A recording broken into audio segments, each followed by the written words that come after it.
Hello guys, it is Gate of Theories here, and if you're a fan of this channel, you will know that we absolutely love making tier list videos, and one of the series that you guys absolutely love us making are the Tracy Beaker franchise tier lists. We've currently done ranking all of the seasons, we've ranked all of the characters, and we also love to add to previous tier lists that we've also made. And I thought today we're going to add to one of our most popular tier lists on the channel, and that is the Tracy Beaker characters franchise tier list, where basically we ranked all of the different characters from all three shows. We ranked the story of Tracy Beaker characters, we then ranked the Tracy Beaker Returns characters, and finally the Dumping Ground characters, and put them all into one giant tier list for you guys to see. We made those videos a few months ago, and I thought today we're going to add some more characters just to this ever expanding tier list, and those characters are the brand new characters that we got introduced to in the Tracy Beaker franchise from the brand new show My Mum Tracy Beaker. I'm sure you have all seen it. So if you need a refresher of the old videos of the tier list, since they did come out a few months ago, or you've never seen them before and you want to go and check them out, there'll be a link down below in the description for you guys to go and check out those previous tier lists, or you can go and click the card up there to the playlist and it will link you to all of the past videos so that you're up to date with this tier list before you go any further. And before we go any further, I just want to mention this is my very own opinion. You guys probably will have many different ideas of where you would place these characters on your very own tier list. And for that reason, we've linked down below the link to this tier list so that you guys can play along at home, and then you can screenshot it or do whatever you want with it, and link us on our social medias, Instagram, Facebook, Twitter, whatever you want, to share what your very own list would be like, and make sure you let us know down below in the comments where you would rank all of these different characters. But anyway, before we go any further, make sure that you've clicked that red subscribe button down below and have your notifications turned on so that you get notified every time we make any brand new Tracy Beaker tier list videos, and let's get ranking some of these characters. So here we are on the tier list back again. We've got all of our characters from the previous shows, and we've got our new characters coming down here. So I thought before we go any further, let's just remind ourselves of these tiers so that you guys know what we're dealing with. At the top, we've got, of course, the Tracy Beaker tier, with Tracy Beaker herself at the very top. You know, you can't get any better than the main character herself. Tracy Beaker is just such an icon. If you're in this tier, you're basically the best of the best. Next, we have the DG family. Of course, if you've seen the Dumping Ground or you've seen any of Tracy Beaker, you know the DG family is just a close, really close family, and everyone just loves them. So you're a really great character, but you're not as good as Tracy Beaker if you're in this tier. Next, we have relevant enough to be in Gus's notebook. If you've seen Tracy Beaker Returns, you know Gus writes absolutely anything that he feels is relevant. So if you're in this tier, you're a pretty good character, but you know, you're sort of a bit more average. Next, we have more non-existent than Tracy's mum. Of course, Tracy's mum did appear finally in My Mum Tracy Beaker and the movie. However, throughout all of the story of Tracy Beaker, really, and Tracy Beaker Returns, she just was never really there and just sort of like a distant memory in Tracy's mind. So if you're in this tier, you're just very, very forgettable. Next, we have Elaine the Pain's best mate. Now, if you've seen the original story of Tracy Beaker, you will know everyone does not like Elaine. She is the most annoying character ever. So if you're Elaine the Pain's best mate, I'm afraid you are one of the worst characters I can think of. And finally, the final tier, just bog off. Of course, Tracy Beaker's iconic catchphrase. If you're in this tier, we just want you out of here, and we never want to see you again in this show. So, before we go any further, I thought we'd actually add in a character who wasn't in My Mum Tracy Beaker, but is in the Dumping Ground, and that is because we didn't actually add him when we did the Dumping Ground tier list, because he hadn't been introduced yet, and that is the brand new character, Max. Now, Max, I don't know about you, like, he's only been in a few episodes, but he's not really clicked with me yet. To be honest, I just don't really like him. Like, most characters have, like, loads and loads of time to really click with you. This character, so far, he's not really impressing me. So, I'm very sorry. I think it's going to be Elaine the Pain's best mate. I think he is definitely better than Jay and that lot, but he's just not impressed me. So, yeah, he's going to go there. So, now let's actually move on to the My Mum Tracy Beaker characters. Now, firstly, we have Carly Beaker. Now, I didn't rank Carly Beaker before because she'd only appeared in the movie, but now that she's appeared in a movie and a series, or technically two movies if you want to call My Mum Tracy Beaker a movie, I thought it's finally time to add Carly Beaker into this tier list. And firstly, might I say, the character is just a brilliant character idea. I think it's exactly what the show had been hyping up to. Of course, for the first few seasons of the show, we'd never met her. It had just been Tracy's dream. And Carly is just a brilliant character and a brilliant opposite to Tracy. And I think in My Mum Tracy Beaker especially, she isn't actually really needed in the show. Like, she doesn't add anything, but the conflict that she causes and the tension that she causes with Cam and Tracy and Jess is just brilliant and so iconic. So I don't think she's like a brilliant character because, like I said, she's not really that important, but I think she's definitely relevant enough to be in Gus's notebook. Is she higher than any of these characters?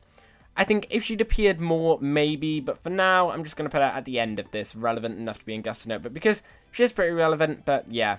So, now that we're moving on to just the characters who were in My Mum Tracy Beaker, I thought, let's have a look at the characters who returned and see, did they change? Like, have they gotten any worse or any better? So, firstly, Tracy Beaker, who, of course, returned main character. Of course she hasn't. She is still the best character, as always, so she's staying up there.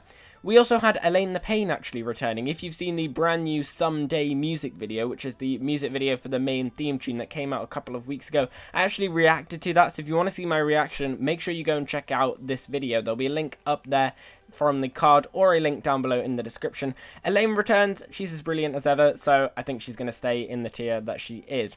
The other characters who have returned, Justine and Cam, were brilliant as always. It just sort of added to their characters more.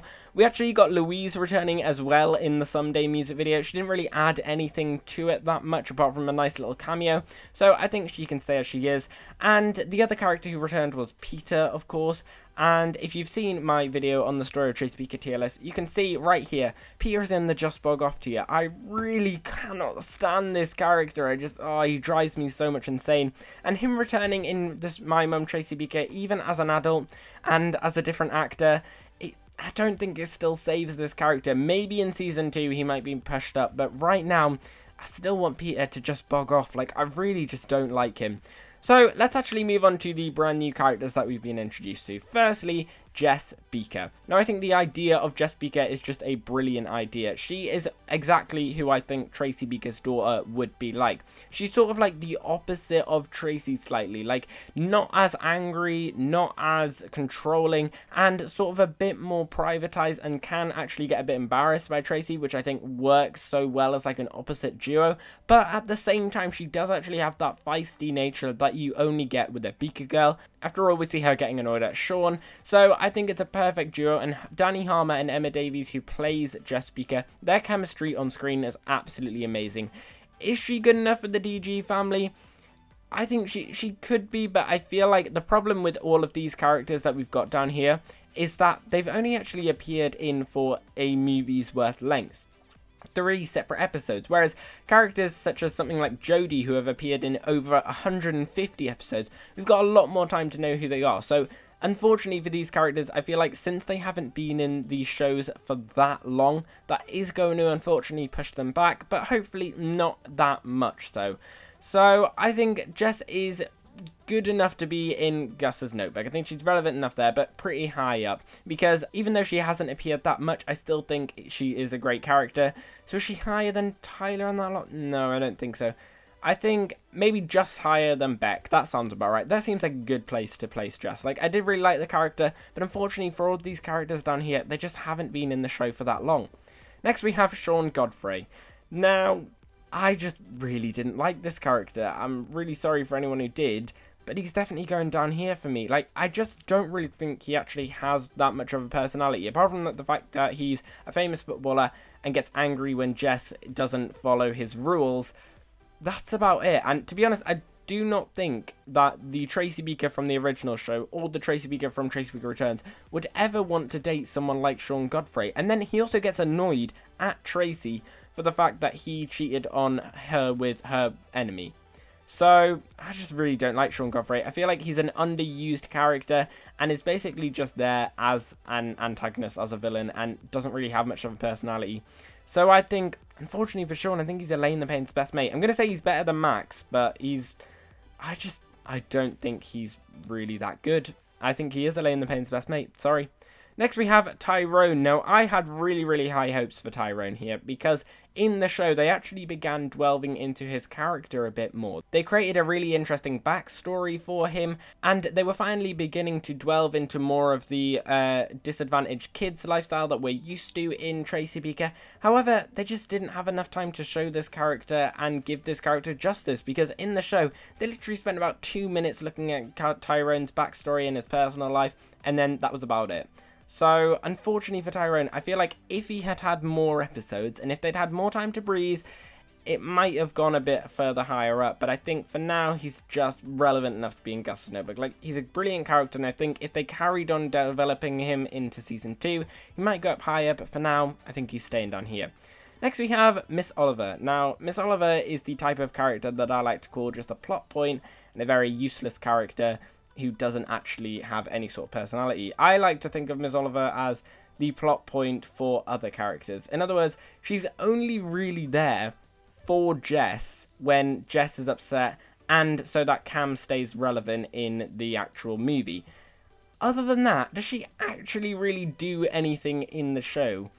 Not really. She's only really there to like respond to the other characters, and to be honest, I just didn't really find her that interesting. I don't think she's like Elaine the Painless Mate. Like, she's not a bad character. She just like doesn't really do anything to add to the story, and is only really there to respond to the other characters. So I think she's probably just more non-existent than Tracy's mum. Like, she's such a forgettable character. If she hadn't married Cam, I probably would have forgotten that she's in this. So there you go. And finally, we have Rosa Lee, the character who actually like barely even appeared in the show, but the 5 minutes that she was like in it was absolutely hilarious. I actually really love this character because she actually added all of the bits of comedy into this show that this show just really needed.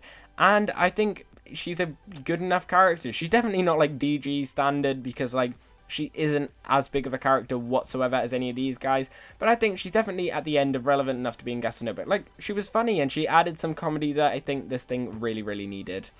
So guys, there we have it. That is our tier list. What do you think of it? Do you think I've placed these characters in the right place? And overall, what are your thoughts on all of these brand new characters that My Mum Tracy Beaker has introduced to this ever-growing Tracy Beaker franchise? Make sure you let us know down below in the comments, and of course, tag us on social media if you've done this yourself at home.